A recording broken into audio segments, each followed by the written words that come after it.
প্রথমে ওনাকে আমরা ওসেকে নিয়ে যাই, আমাদের যেটা অন স্টপ ইমার্জেন্সি সেন্টার। সেখানে ইনিশিয়াল অ্যাসেসমেন্ট করার পরে তাকে আমরা আইসিইউতে শিফট করি।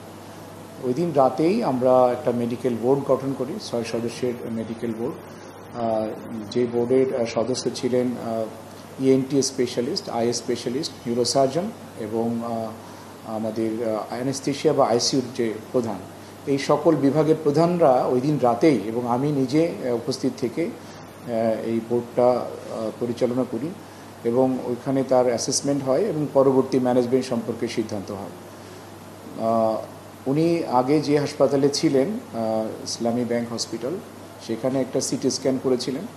পরে আমরা পরদিন সকালে, মিনস 30 তারিখ সকালে আমরা আবার একটা সিটি স্ক্যান করি।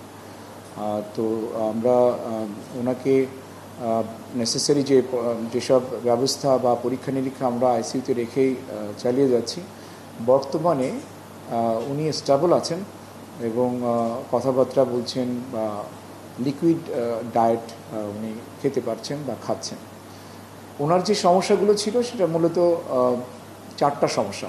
একটা হচ্ছে ওনার নাকের হাড় ভেঙে গেছিলো, ম্যাক্সিলা যেটা মুখের একটা হাড়, একটা ক্রাক আছে। আর ওনার চোখে একটু ইনজুরি, যেটা আমরা সাবকনজাংটিভাল হ্যামোরেজ বলি। সেখানে ডান চোখে একটু এরকম হ্যামোরেজ আছে।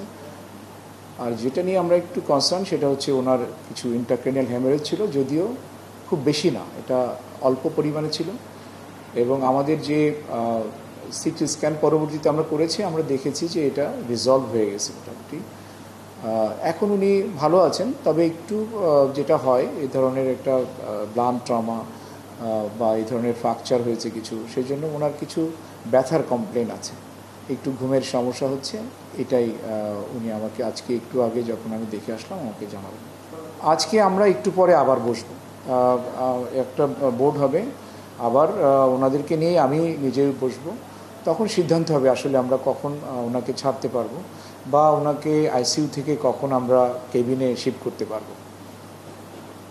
যেটা মানে আমাদের যে ফ্র্যাকচারের যে ইস্যুটা, আসলে ফ্র্যাকচারের তো কোনো ওষুধ লাগে না, ফ্র্যাকচার টাইম দিলেই অটোমেটিক্যালি হিল হয়ে যায়।